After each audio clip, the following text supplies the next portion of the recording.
King of violence की episode 23 के साथ हाजिर हूँ। तो फिर चलिए एक्सप्लेनेशन शुरू करते हैं। पिछले एपिसोड में हमने देखा था कि जिनसेओ योंगहो को कहता है कि तुम मेरे लिए सब कुछ कर सकते हो, है ना? तो क्या तुम एक पर्सन को भी मार सकते हो? ये सुन के योंगहो काफी ज्यादा हैरान हो जाता है और कहता है कि क्या किसी को मारना? उसकी फेस की एक्सप्रेशन को देखकर जिनसेओ जोर जोर से हंसने लगता है और कहता है कि ये सच में बहुत ही फनी है। इस कमीने ने तो मेरी बातों पर विश्वास कर लिया। हे रिलैक्स हो जाओ तुम बेवकूफ। और योंगहो तो उसकी बातों को कुछ समझ ही नहीं पाता और गुस्से में कहता है कि तुम कमीने ऐसे बातों पर मजाक मत करो। तो जिनसेओ अपने सिगरेट को बुझाते हुए कहता है कि लेकिन ये पूरी तरह से जोक भी नहीं है, क्योंकि तुम्हें जो करना है वो किसी पर्सन को किल करने जितना ही रोमांचक होगा।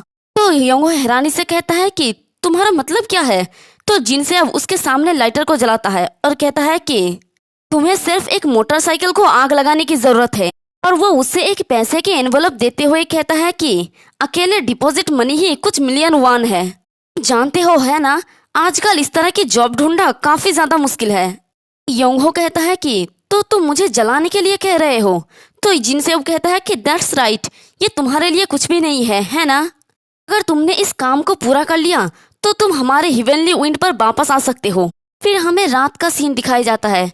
योंगहो रास्ते से जा रहा होता है और वो अपने मन में सोचता है कि ये सोचना कि मुझे आग लगाना पड़ेगा, लेकिन अगर चीजें गलत हो गया तो मैं जुवेनाइल डिटेंशन से नहीं बच पाऊंगा। क्या अब मेरे लिए इस बारे में चिंता करना रेडिकुलस नहीं है?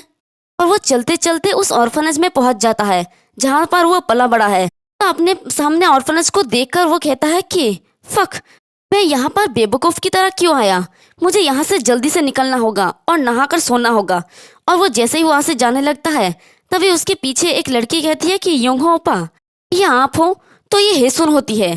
फिर वो दोनों पार्क में एक झूले में झूला झूल रहे होते हैं। तो योंगहो कहता है कि तुम इस टाइम पर अकेला क्यों वॉक कर रहे हो? ये बहुत ही डेंजरस है। तो हेसुन कहती है कि मैं बस टहल रही थी कि मुझे नींद नहीं आ रही थी। वैसे क्या आप ठीक हो? आप मेरे कॉल का जवाब क्यों नहीं दे रहे थे? तो योंगहो हंसते हुए कहता है कि ऑफ कोर्स मैं ठीक हूँ, मैं बिजी होने की वजह से तुम्हें आंसर नहीं दे सका। तो हेसुन कहती है कि झूठे, कोई भी आपके चेहरे को देखकर बता सकता है कि आप ठीक नहीं हो। लेकिन यहाँ पर आके पुराने यादें ताज़ा हो गई। जब हम छोटे थे तो हम हमेशा ही इसी तरह से झूला झूलते थे। तो योंगहो भी कहता है कि मैं तो झूला भी नहीं झूल सका क्योंकि मैं तुम बच्चों को धकेलने में बिजी था। मैं तो तुम दोनों को एक साथ धक्का भी देता था। तो हेसुन कहती है कि और क्या आपको याद है कि मुझे चोट इसलिए लगी थी क्योंकि आपने मुझे बहुत जोर से धक्का दिया था। तो ये सुन के योंगहो कहता है कि क्या मैंने ऐसा कब किया? तो हेसुन कहती है कि आपको याद नहीं है क्या? बाकी का अपना मन में कहती है कि क्या आप सच में हो? तो योंगहो कहता है कि मुझे बस इतना ही याद है कि मैं बहुत थका हुआ था। ये सुन के हेसुन कहती है कि आप क्या कह रहे हैं? क्या आप चाहते हैं कि मैं आपको उस समय की निशान दिखाऊं? तो योंगहो हंसते हुए कहता है कि हाँ तुम सही हो, मुझे याद आ गया। मुझे लगता है कि मैंने तुम्हें बहुत ही जोर से पुश किया था क्योंकि तुम्हारे साथ मैस करना बहुत ही मजेदार था। उस टाइम मैं बच्चों के साथ मैस करके मिलने वाले फन के लिए जीता था। तो हेसुन कहती है कि दैट्स राइट, जब भी हम प्लेग्राउंड में बुली होते थे ओपा हमें बचाने के लिए आते थे। आप हमारे लिए एक रियल हीरो थे। तो ओपा क्या आप ऑर्फनेज में वापस नहीं आ सकते?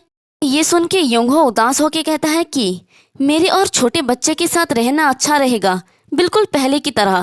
थैंक यू हेसुन, लेकिन मैं इतना दूर चला गया हूँ कि वापस लौटना मेरे लिए पॉसिबल नहीं है।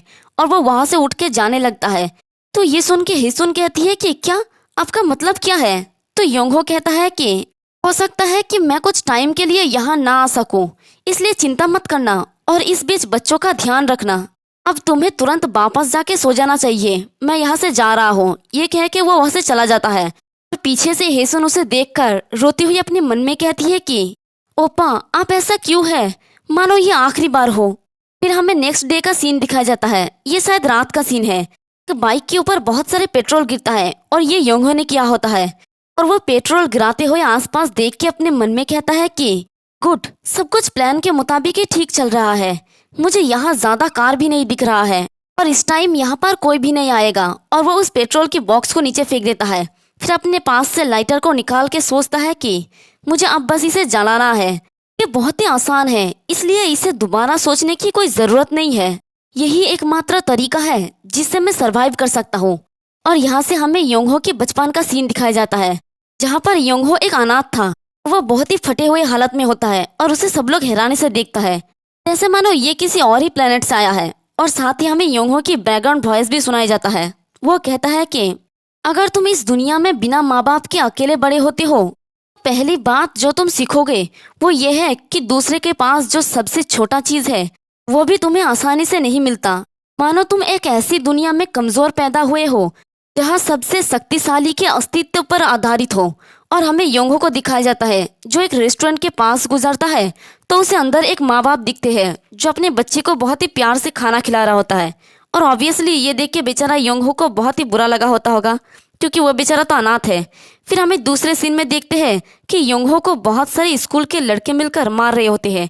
उनमें से एक लड़का कहता है कि तुम्हें हमारी होमरूम टीचर से बहस करने की हिम्मत भी कैसे हुआ, लेकिन तुम्हें कैसे पता चला कि होमरूम टीचर हमारे साइड पर है।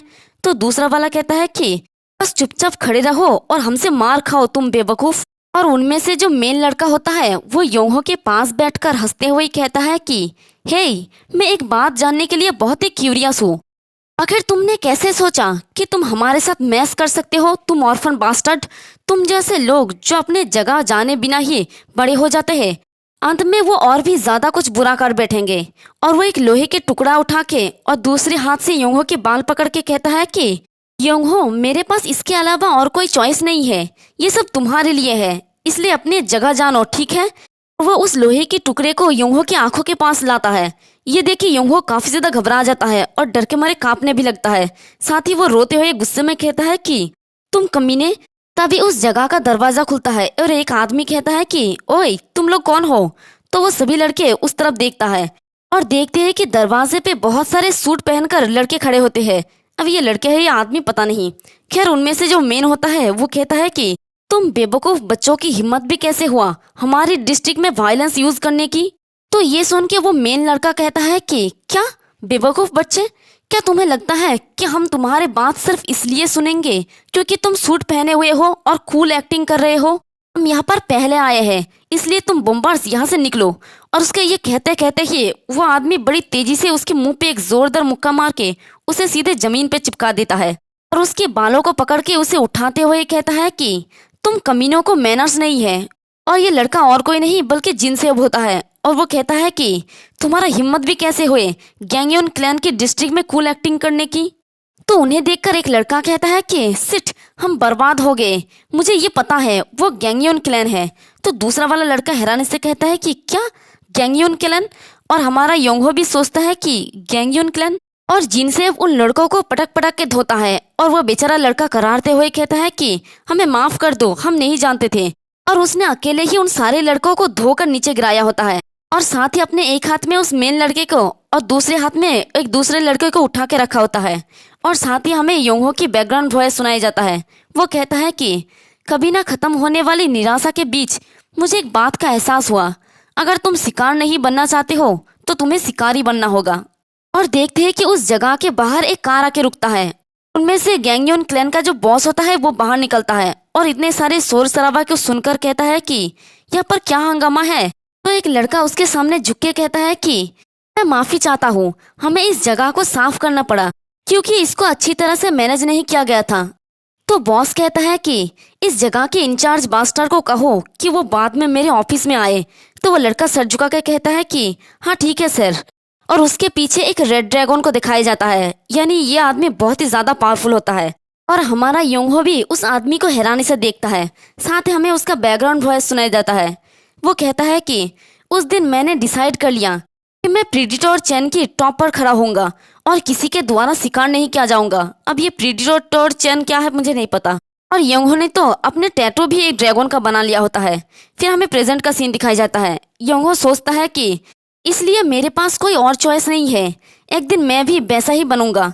और वो जैसे ही आग लगाने जाता है तभी कोई चिल्ला के कहता है कि रुको। और वो जैसे ही पीछे घूमता है उसके ऊपर बहुत सारे पानी गिर जाता है।